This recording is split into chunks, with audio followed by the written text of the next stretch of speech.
નમસ્કાર વિદ્યાર્થી મિત્રો, ધોરણ 9 વિષય ગણિત ચેપ્ટર નંબર 7 ત્રિકોણની અંદર હવે આપણે આગળ ત્રિકોણની એકરૂપતા માટેની શરતો વિશે જાણીશું.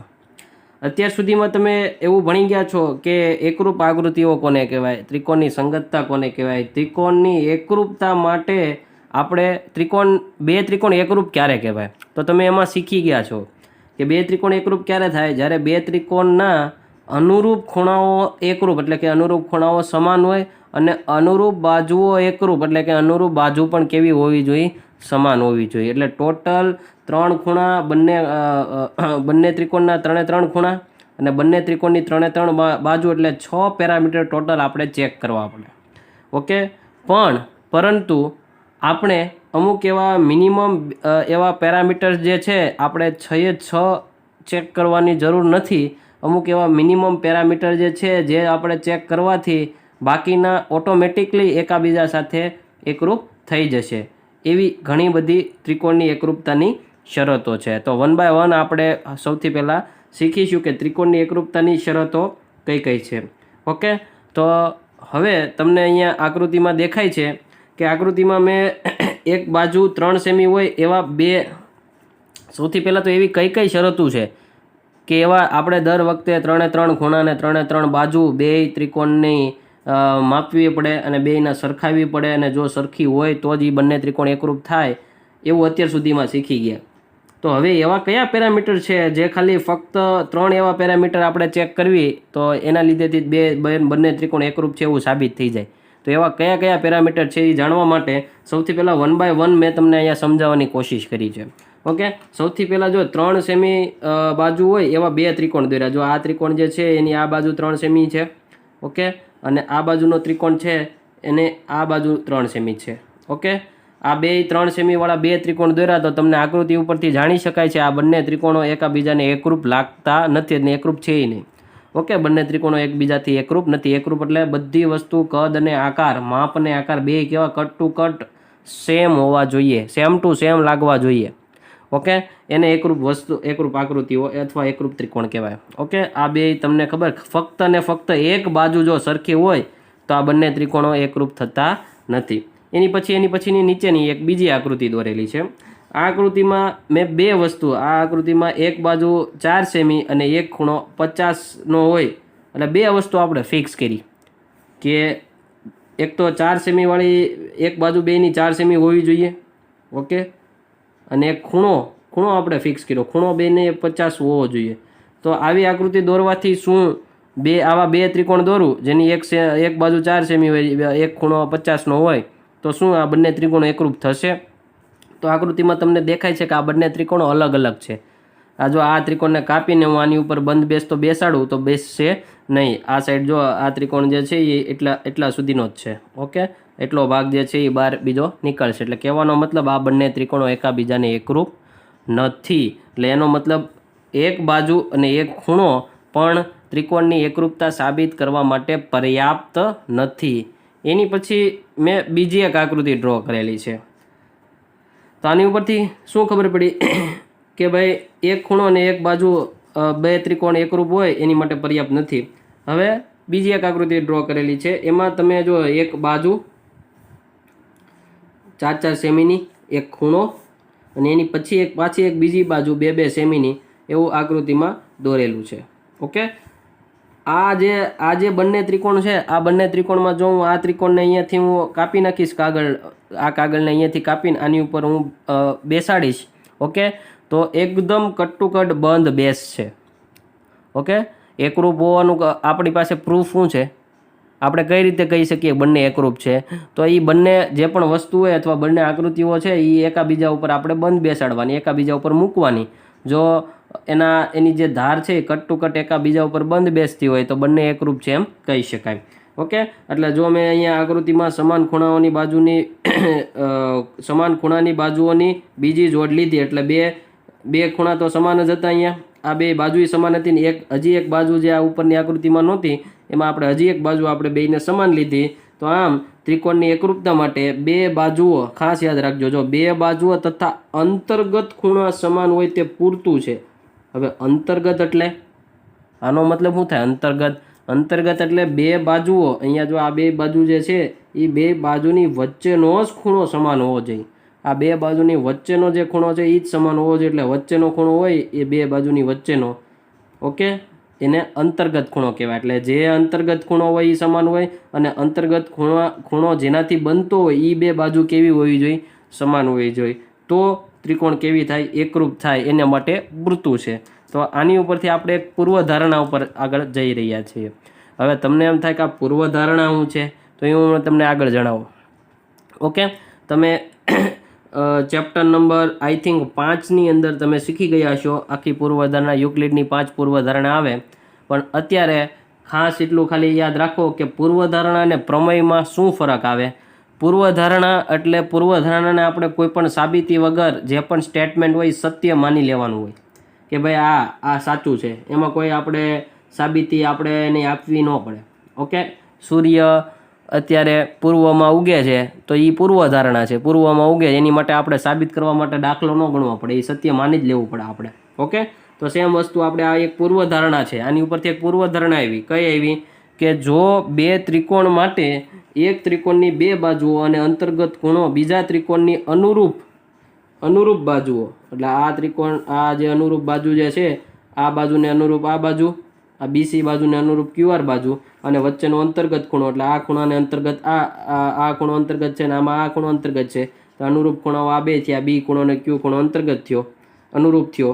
તો અંતર્ગત ખૂણાને સમાન હોય એટલે બે બાજુને વચ્ચેનો અંતર્ગત સમાન હોય તો બે ત્રિકોણો કેવા થાય? એકરૂપ થાય. આ કઈ શરત છે? બાખુબા શરત. બા એમાં ખૂ કેવો હોય છે? બંને બા ને અંતર્ગત, એટલે બંને બાજુને અંતર્ગત હશે. ખબર પડી ગઈ? તો પહેલી પૂર્વધારણા, અને એમ જોવા જઈએ તો ત્રિકોણની એકરૂપતાની પહેલી શરત એ કઈ શરત છે? બાખુબા શરત છે. કઈ શરત છે? બાખુબા શરત છે. હવે આપણને એક શરત આપણને મળી બાખુબા. ઓકે, હવે આગળ આપણે બીજી શરત શોધવાની કોશિશ કરીશું. તો આકૃતિમાં તમને બે ત્રિકોણ દર્શાવેલા છે. એમાં બે બાજુઓ સમાન આપી છે, એક 4 સેમી વાળી અને એક 5 સેમી વાળી. જો 4 સેમી વાળી અહીંયા છે, 5 સેમી વાળી અહીંયા છે, તથા એક ખૂણા પૈકીનો એક ખૂણો 50, એવા બે ત્રિકોણો દર્શાવેલા છે. હવે એક વસ્તુ ખાસ ધ્યાન રાખજો, જે આ 50 ખૂણો છે એ આ બે બાજુનો અંતર્ગત ખૂણો નથી. જો આ બે બાજુનો અંતર્ગત ખૂણો આ થાય, આ બે બાજુનો અંતર્ગત ખૂણો આ થાય, પણ આ જે 50 અંશ આપેલો છે, સોરી 50 સેમી બોલાઈ ગયું મારથી, 50 અંશ જે આપેલો છે એ ખૂણો કેવો છે? અંતર્ગત ખૂણો નથી. અંતર્ગત ખૂણો નથી. તો આ આકૃતિ ઉપરથી જોઈ શકાય છે કે આ બંને આકૃતિ એકાબીજાની એકરૂપ નથી. તો આની ઉપરથી એક તારણ આપણને શું જાણવા મળ્યું? કે આમ ત્રિકોણ એકરૂપ થવા માટે સમાન ખૂણાઓ બે સમાન બાજુની જોડની વચ્ચે અંતર્ગત હોવા જરૂરી છે. ખૂબ જ ઇમ્પોર્ટન્ટ સ્ટેટમેન્ટ છે કે ખૂણો હંમેશા કેવો હોવો જોઈએ? અંતર્ગત જ હોવો જોઈએ. એટલે બાખુબા શરત માટે ખૂણો હંમેશા બંને બાજુની વચ્ચે હોવો જોઈએ. ઓકે, આમ બાખુબા એકરૂપતાની શરત છે, ને બા એટલે આ ખૂ પહેલા અથવા બાબા ખૂ એટલે ખૂ છેલ્લે, આ બે વસ્તુ આપણે લઈ શકાય ને. એટલે આ બે શરત નથી. ઓકે, આ બે શરત નથી. ઓકે, હવે આની ઉપરથી એક સ્ટેટમેન્ટ આપણે ઉદાહરણ નંબર 2, આ બાખુબા શરત થઈ. ઉદાહરણ નંબર 2 એવું જે આપણે સિલેબસમાં નથી, પણ તો પણ તમને જરીક નવા સિલેબસ સિલેબસમાં છે, પણ જે આ આપણે COVID-19ને લીધે જે 30% સિલેબસ જે કટ કરવામાં આવ્યો છે, એમાં તમારે આ ચેપ્ટરની અંદર કોઈ પણ સ્વાધ્યાયના દાખલા નથી. આ ચેપ્ટરમાં ફક્ત ને ફક્ત થિયરી જ છે, અને એક પ્રમેય તમારે સાબિતી સાથેનો એક સિલેબસની અંદર છે. બાકી કંઈ પણ વસ્તુ સિલેબસની અંદર નથી. પણ તમારી પ્રેક્ટિસ માટે અને આ એક સ્ટેટમેન્ટ છે એ યાદ રાખવાનું છે, ભવિષ્યમાં ઘણી જગ્યાએ કામ આવે એની માટે એક સ્ટેટમેન્ટ અહીંયા વિધાન મેં તમને દર્શાવ્યું છે કે રેખાખંડનો લંબ દ્વિભાજક, આ રેખાખંડ ધારો કે અહીંયા આકૃતિમાં ધ્યાન આપો, રેખાખંડ અહીંયા AB આપેલો છે, એનો લંબ દ્વિભાજક પહેલાં તો કોને કહેવાય? તો લંબ દ્વિભાજક એટલે આ રેખાખંડને એકદમ વચ્ચેથી, દ્વિભાજક એટલે વચ્ચેથી કટ કરતો હોય, અને આ રેખાખંડને કેવો હોય? લંબ હોય. ઓકે, એકદમ વચ્ચેથી કટ કરતો એટલે રેખાખંડના બે સરખા ભાગ કરતું હોય, અને આ રેખાખંડને કેવો? લંબ હોય. તો આ જે છે એને શું કહેવાય? લંબ દ્વિભાજક કહેવાય. એ રેખાને શું કહેવાય? લંબ દ્વિભાજક હંમેશા શું હોય? રેખા હોય. ઓકે, એટલે રેખાખંડના લંબ દ્વિભાજક પરનું કોઈ પણ બિંદુ એટલે આ રેખા આ જે લંબ દ્વિભાજક છે એના કોઈ પણ બિંદુ, ધારો કે આ બિંદુની વાત કરીએ તો એ બિંદુ આપણે ધારો કે પી ધારી લઈએ, એ બિંદુ આ બંને અંત્ય બિંદુથી કેવા અંતર આવેલું હોય? સમાન અંતરે આવેલું હોય. એટલે આ જે આ પી થી એ એટલે આ એપી અંતર જે છે, આ જે અંતર છે એ જ અંતર કેટલું હશે? પી થી બી એટલે આ અંતર હશે. ઓકે, આ સિમ્બોલનો મતલબ થાય આ એક ને આ એક, આ બે સિમ્બોલનો મતલબ શું થાય કે આ બે કેવા હશે? હંમેશા એક સરખા હશે. એવું કઈ રીતે ખબર પડે? તો આ બાકુબા શરતને આધારે તારવી શકાય. ઓકે, તો કઈ રીતે તારવશો? તો એની માટે તો સૌથી પહેલાં તો જો મેં તમને કીધું આ બે લીટા અહીંયા ઊભા આ બે લીટા મારવાનું કારણ હું આ બે લીટા આ બાજુ બે લીટા, એટલે એનો મતલબ શું થયું કે અહીંયા ધારો કે આ સી બિંદુ આગળ લંબ દ્વિભાજક છેદે છે. ઓકે, દ્વિભાજક તો એસી બરાબર બીસી થાય અથવા સીબી થાય. એ હમણાં મેં કીધું લંબ દ્વિભાજક છે એટલે બંને બાજુ સરખા માપ કરે. ઓકે, વચ્ચે આ એક ખૂણો કાટખૂણો છે અહીંયા, તો આ બાજુ કાટખૂણો થાય. એટલે આ બે ત્રિકોણની વાત કરીએ, આ ડાબી બાજુની એક ત્રિકોણ અને એક જમણી બાજુના ત્રિકોણની એકરૂપતા આપણે સાબિત કરીએ છીએ. શું કરીએ છીએ? ફટાફટ અહીંયા ધ્યાન આપો કે એક ડાબી બાજુનું ત્રિકોણ આ જે છે અને આ જે જમણી બાજુનું ત્રિકોણ છે એની વચ્ચે આપણે એકરૂપતા સાબિત કરીએ છીએ. કઈ શરતને આધારે? બાકુબા શરતને આધારે. તો પહેલી કન્ડિશન કઈ થઈ? પહેલી કન્ડિશન એ થઈ કે એસી બરાબર સીબી, એસી બરાબર સીબી, આ પહેલી કન્ડિશન થઈ. બીજી કન્ડિશન આ એસીપી અથવા સી ખૂણો, આ ત્રિકોણનો સી ડાબી બાજુના ત્રિકોણનો સી ખૂણો એસીપી ઇઝ ઇક્વલ ટુ જમણી બાજુનો પીસીબી, એટલે સી ખૂણો થાય પણ આખો લખું છું પીસીબી ખૂણો સરખો થયો. અને આ બે બાજુ બંને ત્રિકોણમાં પીસી બેમાં સરખું જ આવે એટલે પીસી ઇઝ ઇક્વલ ટુ પીસી. એટલે જો બા ખૂ બા, અને આ સી ખૂણો અંતર્ગત જ છે આ બે બાજુની, એટલે બા ખૂ બા એટલે બાખુબા શરતને આધારે આ બંને ત્રિકોણ એકાબીજાને કેવા થાય? એકરૂપ થાય. ને એકરૂપતા કઈ આવે? તો જો એ સી પી એકરૂપ, અહીંયા તમને મેં કીધું કે એસી ઇઝ ઇક્વલ ટુ, જો અહીંયા AC is equal to CB, તો એ આરે કાં તો સી હોય કાં તો બી હોય. તો એ પછી ક્યાં ખબર પડે? તો અહીંયા જો સી આરે કાં તો સી હશે કાં તો બી હશે. તો અહીંયા જો સી આરે સી છે તો પી આરે પી થાય. ઓકે, તો સી આરે સી, પી આરે પી, તો અહીંયા શું વિધું? અહીંયા બી વિધો. એટલે આ એકરૂપતા થાય એ સી પી એકરૂપ બી સી પી. ફરીથી એકરૂપતા તમને ખબર પડતી હોય તો જો અહીંયા પીસી ઇઝ ઇક્વલ ટુ પીસી છે, પછી સી ખૂણો કાટખૂણો, તો અહીંયા સી, તો અહીંયા સી આરે સી કાટખૂણો થયો, સી સાથે સંગત કોણ થાય? સી ખૂણો થાય. ઓકે, સી સાથે સંગત સી, તો અહીંયા કોણ વિધું? પી સાથે પી થશે, તો એ સાથે કોણ થશે? બી થશે. ઓકે, એટલે આ સંગતતા થઈ. અને આ સંગતતાના આધારે જો આ સંગતતા હોય, બંને ત્રિકોણો એકરૂપ સાબિત થઈ ગયા, તો ત્રિકોણ એકરૂપ સાબિત થાય તો એનો મતલબ શું થાય કે એકરૂપતાનો નિયમ શું છે કે બે ત્રિકોણ એકરૂપ હોય તો એના અનુરૂપ ખૂણાઓ પણ એકરૂપ હોય અને અનુરૂપ બાજુઓ પણ એકરૂપ હોય. તો અનુરૂપ બાજુ કઈ કઈ થાય? તો અહીંયા જો એપી બાજુ આ ત્રિકોણ છે તો ઈ સેમ વસ્તુ અહીંયા કઈ થાય? બીપી અથવા પીબી બાજુ એના સરખી થાય, તો AP is equal to PB થાય. એટલે કહેવાનો મતલબ આ જે છે રેખાખંડનો દ્વિભાજક પરનું કોઈ પણ બિંદુ, આ સ્ટેટમેન્ટ યાદ રાખવાનું છે કે રેખાખંડના દ્વિભાજક પરનું કોઈ પણ બિંદુ એ રેખાખંડના અંત્ય બિંદુથી, એટલે અહીંયા આ કોઈ પણ આ લંબ દ્વિભાજક પરના કોઈ પણ બિંદુ, ધારો કે આ બિંદુ લીધું તો આ બિંદુ એથી જેટલા અંતરે હશે એટલું જ બીથી અંતરે હશે. આ સ્ટેટમેન્ટ એકવાર યાદ રાખવાનું છે. ઓકે, આ બાકુબા શરત થઈ. ઓકે, હવે આગળ આપણે વધીએ. ઓકે, આગળ વધવામાં તમને એક આકૃતિ આપેલું છે જેનો ખૂણો 60 હોય, 4 સેમી હોય અને ફરીથી 45 હોય એવા બે ત્રિકોણો રચેલા છે. અને બંને ત્રિકોણને કાપીને એકાબીજા ઉપર જો મૂકીએ તો બંધ બેસે છે. આમ બંને ત્રિકોણો એકરૂપ થાય છે. આમ એવું કહી શકાય કે બંને ખૂણાઓ અને અંતર્ગત બાજુ જો સમાન હોય તો પણ આ એકરૂપતાની શરત પર્યાપ્ત થાય છે. અને હવે અહીંયા આપણે પ્રમેય આવ્યો. આ પ્રમેય આવ્યો. આગળ જે હતી પૂર્વધારણા આવી. કેમ કે આગળની પૂર્વધારણા જે હતી ને બાકુબા, એ બાકુબાના આધારે આપણે આ જે શરત છે ખૂબાખૂ આપણે સાબિત કરી. ઓકે, અને આની સાબિતી આગળ આપણે સિલેબસમાં નથી એટલે જોતા નથી, પણ આ પ્રમેયનો મતલબ સાબિતી આપણે સાબિત કરી શકીએ છીએ. પૂર્વધારણામાં આપણે માની લેવાનું હોય. તો શું પ્રમેય છે? તો જો એક ત્રિકોણના બે ખૂણા અને અંતર્ગત બાજુ, જો આ બે ખૂણાને આ એની વચ્ચે જે છે એ અંતર્ગત બાજુ છે, સેમ એ જ રીતે અહીંયા બે ખૂણા અને અંતર્ગત બાજુ બીજા ખૂણાના અનુરૂપ ખૂણા અને અંતર્ગત બાજુ, અનુરૂપ શબ્દ ખાસ ઇમ્પોર્ટન્ટ છે. આ બે ખૂણા અને અંતર્ગત બાજુ બીજા ત્રિકોણના અનુરૂપ બે ખૂણા અને અંતર્ગત બાજુને સમાન હોય તો આ બંને ત્રિકોણ કેવા કહેવાય? એકરૂપ કહેવાય. આ બીજી શરત છે. એ કઈ શરત છે? ખૂબાખૂ, જેમાં બા હંમેશા કે અહીંયા ખૂબાખૂ ઉપરથી આપણને યાદ આવ્યું કે બા હંમેશા કેવી હોવી જોઈએ? બા એટલે બાજુ હંમેશા કેવી હોવી જોઈએ? અંતર્ગત હોવી જોઈએ. ઓકે. તો અત્યાર સુધીમાં આપણે 2 શરત શીખી ગયા, એક બાખુબા અને એક શીખા ખૂબાખૂ. એટલે 2 ખૂણા, બાખુબા એટલે 2 બાજુ અને વચ્ચે અંતર્ગત ખૂણો, અને ખૂબાખૂ એટલે 2 ખૂણો અને વચ્ચે અંતર્ગત બાજુ. હવે જેમ આપણે બાખુબામાં એક વસ્તુ શીખાતા કે બાખુબામાં ખૂણો અંતર્ગત ન હોય, ખૂણો અંતર્ગત ન હોય તો એ શરત આવે નહીં. એવું આપણે આમાં ચેક કરવાનું છે કે ખૂબાખૂમાં એવું થાય તો જોઈ લો. આપણે ખૂબાખૂમાં એવું કરી શકાય કે કદાચ ખૂબાખૂમાં બાજુ અંતર્ગત નથી તો એ એકરૂપ થશે કે નહીં થાય? તો અહીંયા આપણે ધારો કે ત્રિકોણની સંગતતા ખૂણાની 2 જોડ, અહીંયા એવું લખેલું છે ખૂણાની 2 જોડ અને બાજુની 1 જોડ સમાન હોય, પરંતુ સમાન બાજુની જોડ જે છે એ ખૂણાને અંતર્ગત ન હોય.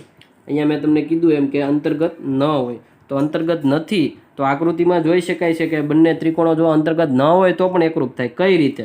તો હવે સાંભળો તમે. જો અહીંયા આ 60નો ખૂણો છે, ઓકે, અહીંયા પણ આ 60નો ખૂણો છે, અહીંયા 50નો ખૂણો છે, અહીંયા 50નો. આપણે ખૂબાખૂ શરતને આધારે આ 2 બાજુ સરખી થવી જોઈએ. આ 2 બાજુ સરખી થવી જોઈએ. પણ એકચ્યુઅલમાં કઈ બાજુ સરખી છે? આ 5 સેમીવાળી આ બાજુ સરખી છે અને 5 સેમીવાળી આ બાજુ સરખી છે. પરંતુ આપણને ત્રિકોણનો એક નિયમ ખબર છે કે ત્રિકોણના ત્રણેય ખૂણાનો સરવાળો કેટલો થાય? 180 થાય. ત્રિકોણના ત્રણેય ખૂણાનો સરવાળો 180 થાય. આ 2 50 છે, આ 2 60 છે, તો આ ત્રીજો ખૂણો આપણે શોધીશું. જો અહીંયા સી ખૂણો is equal to 180 minus A minus B, 180 minus 60 minus 5, એટલે સી ખૂણો કેટલાનો આવ્યો? 70નો આવ્યો. એટલે આ 70નો આવ્યો. ઓકે. સેમ એ જ રીતે આર ખૂણો શોધવો છે તો 180માંથી આ 50 ને 60 બાદ કરો તો આ 70 આવ્યો. એટલે આ પણ 70 આવ્યો. તો ઇનડાયરેક્ટલી ખૂબાખૂ હતો નહીં, પણ આ જે ત્રીજી બાજુ એકચ્યુઅલમાં આ જે ત્રીજો ખૂણો શોધ્યો આપણે, એટલે એકચ્યુઅલમાં એ ખૂણો, આ બેનો ખૂણો, વચ્ચેની બાજુ પણ સરખી છે અને ખૂણો, એટલે ખૂબાખૂ હતું નહીં તો પણ કેવું થઈ ગયું? ખૂબાખૂ એમાં સાબિત કરી શકાય. એટલે આનો મતલબ એમ થયો કે ખૂબાખૂની અંદર જો બાજુ જે છે, બાજુ એ અંતર્ગત ન હોય, જો 2 ખૂણા તમારા સમાન હોય ને બાજુ કદાચ અંતર્ગત ન પણ હોય તો પણ બંને ત્રિકોણો કેવા થાય? એકરૂપ થાય. તો આ શરત છે એ કઈ થઈ? ખૂ અને બા વચ્ચે નથી, બા છેદમાં છે, એટલે સોરી સાઈડમાં છે, એટલે ખૂ એટલે ખૂણો અને બાજુ, એટલે આ એકરૂપતાની કઈ શરત થઈ? ખૂ બા શરત થઈ. ઓકે. ખૂ બા શરત શું છે? તો જો ખૂણાની 2 જોડ સમાન હોવી જોઈએ, અનુરૂપ બાજુઓની 1 જોડ સમાન હોય, અનુરૂપ ખૂણાની 2 જોડ અને અનુરૂપ બાજુઓની 1 જોડ સમાન હોય, અંતર્ગત હોય કે ના હોય. ઓકે. એવું કંઈ સ્પેસિફાઈ નથી. ખૂણાની 2 જોડ, અનુરૂપ ખૂણાઓની 2 જોડ સમાન હોવી જોઈએ અને અનુરૂપ બાજુની 1 જોડ સમાન હોય તો ત્રિકોણ કેવો થાય? એકરૂપ થાય. આને આપણે કઈ શરત કહેવાય? ખૂ બા. ઓકે. તો અત્યાર સુધીમાં આપણે આ લેક્ચરની અંદર, આ વિડીયોની અંદર ટોટલ 3 શરત શીખા. સૌથી પહેલાં તો કઈ હતી? બાખુબા. ઓકે. પછી એમાં આ જે ખૂ જે છે એ હંમેશા અંતર્ગત હોવો જોઈએ. પછી શીખા ખૂબાખૂ. ઓકે. એમાં આ ખૂબાખૂ શરતમાં આ જે બાજુ જે છે એ અંતર્ગત હોવી જોઈએ. હવે અંતર્ગત નથી તો પણ ખૂણો એકરૂપ જ થાય છે, એટલે ખૂ બા. આ ત્રીજી શરત શીખા આપણે. આ 3 શરત આપણે શીખા છે. આ ત્રિકોણ જો આ 3 વસ્તુ હોય એકરૂપ તો આપણે 6 વસ્તુ ચેક કરવાની જરૂર પડતી નથી. 6 વસ્તુ ચેક કરવાની જરૂર પડતી નથી. ઓકે. હવે નેક્સ્ટ, હવે તમને આકૃતિમાં 4 એવા ત્રિકોણ દોર્યા છે જેના ત્રણેય ખૂણા હરખા છે. ધારો કે આ 45 છે. ઓકે. આ બધા ખૂણા બાકીના છે 45 છે, વચ્ચેના 90 છે. ઓકે. આવા 45 ને 90 ખૂણા હોય એવા તમે ઘણા ત્રિકોણ દોરી શકો. તો આકૃતિમાં તમે જોશો તો ત્રણેય ખૂણા સરખા છે. આ તો 45 લીધા. ધારો કે મેં અહીંયા 50 ને 40 લીધા હોત, 50 40 50 40, એક ખૂણો 50 ને એક ખૂણો 40 ને વચ્ચેનો 90. સોરી 50 40 જ લેવાના, 45 ને અહીંયા 50 આપણે નીચે 50 40 લીધા કે કાંઈ વાંધો નહીં. 45 લ્યો તોય વાંધો નહીં, 50 40 લ્યો તોય વાંધો નહીં. ઓકે. ધારો કે 40 ને 50 આપણે નીચે લખ્યું છે તો આપણે એ રીતે લઈએ. ચાલો 40 ને 50. ઓકે. 40 અને 50, આમાંથી એકાદો 40 હશે ને એકાદો 50 હશે. ઓકે. 40 50 અને 90 માપવાળા ત્રિકોણો દર્શાવેલા છે. ઓકે, હકીકતમાં સમાન ખૂણાઓવાળા અને જુદી જુદી લંબાઈવાળા ઘણા બધા ત્રિકોણો દોરી શકાય, જેના ખૂણાઓ બધાને હરખા હોય. જો આ નાનો છે, આનાથી મોટું કરો અને ઝૂમ કરું, આવા મોટા ઘણા બધા આપણે દોરી શકાય. તો આની ઉપરથી શું ખબર પડી? આની ઉપરથી એક ખબર પડી કે ત્રિકોણો એકબીજાને એકરૂપ થવા માટે ફક્ત ખૂણા સમાન હોવા જરૂરી, મતલબ પર્યાપ્ત નથી. ફક્ત ખૂણા સમાન હોય તો ફક્ત ખૂણા હોય, આકૃતિ પરથી સ્પષ્ટ છે કે આ ત્રિકોણો એકબીજાને એકરૂપ હોય પણ શકે અથવા ન પણ હોય. ઓકે, એકરૂપ કાં તો હોય પણ શકે અથવા ન પણ હોય. તો ત્રિકોણની એકરૂપતા માટે માત્ર 3 ખૂણા સમાન હોય તે પૂરતું નથી. ઓકે, ફક્ત 3 ખૂણા સમાન છે એવું પૂરતું નથી. ઓકે, તો એની માટે શું હોવું જોઈએ? તો એકરૂપતા માટે 3 સમાન અંગો પૈકી એક તો ફરજિયાત એક બાજુ હોવી જ જોઈએ. ફક્ત એક બાજુ તમારે એકરૂપતા માટે એક બાજુ તો હોવી જ જોઈએ. ફક્ત 3 ખૂણા હોય એ ચાલે નહીં. ઓકે, અને લાસ્ટમાં આ વિડીયોને અંત કરતાં પહેલાં આપણે એક મહત્ત્વનો ગુણધર્મ જે છે, ઓકે, જે એક ટર્મિનોલોજી છે એ આપણે શીખીશું. એનું નામ શું છે? CPCT. CPCTની ઇંગ્લિશમાં કહેવાય corresponding parts of congruent triangle. Corresponding એટલે અનુરૂપ, પાર્ટ્સ એટલે અંગો, અનુરૂપ અંગો, ઓફ એટલે કોના? તો કોંગ્રેટ ટ્રાયેંગલ. કોંગ્રેટ ટ્રાયેંગલ એટલે એકરૂપ ત્રિકોણ. એકરૂપ ત્રિકોણના અનુરૂપ અંગો હંમેશા કેવા હોય છે? સમાન હોય છે. કઈ રીતે? તો જો અહીંયા લખ્યું, ત્રિકોણના 3 ચોક્કસ અંગો, જેમાં ઓછામાં ઓછી એક, હમણાં વાત થઈ એમ ઓછામાં ઓછી એક બાજુ હોય, દ્વારા 2 ત્રિકોણની એકરૂપતા સાબિત થાય. તો ત્રિકોણના બાકીના અંગો પણ કેવા હશે? સમાન હશે. તેને આપણે CPCT દ્વારા લખી શકીએ. હમણાં તમને ખબર હોય તો મેં હમણાં તમને એક દર્શાવ્યું કે 2 ત્રિકોણો આગળના તમને આ આકૃતિમાં જે હમણાં લંબ દ્વિભાજકવાળો જે ઉદાહરણ 2નો દાખલો હતો, એમાં મેં આ એકરૂપતા દર્શાવી. એની ઉપરથી મેં આ પહેલું ત્રીજું આ બાજુ AP = PB આ લખ્યું. આ કોના આધારે લખ્યું? તો આ કોના આધારે લખ્યું? તો અહીંયા કૌંસમાં મારે લખવું પડે. આ CPCTના આધારે લખ્યું. CPCT એટલે શું છે? કે જો 2 ત્રિકોણ એકરૂપ થઈ જાય, જો 2 ત્રિકોણ કેવા થઈ જાય? એકરૂપ થઈ જાય, તો એકરૂપ ત્રિકોણના અનુરૂપ ભાગો સમાન હોય. એટલે કે 2 ત્રિકોણ એકરૂપ હોય તો આપણે એકરૂપ હોય એનો મતલબ શું થયો? એકરૂપ હોય એટલે બંને ત્રિકોણ કટ ટુ કટ એકથી એક સેમ ટુ સેમ છે, એટલે એના અનુરૂપ ખૂણાઓ પણ બધા સમાન છે અને અનુરૂપ બાજુ પણ સમાન છે.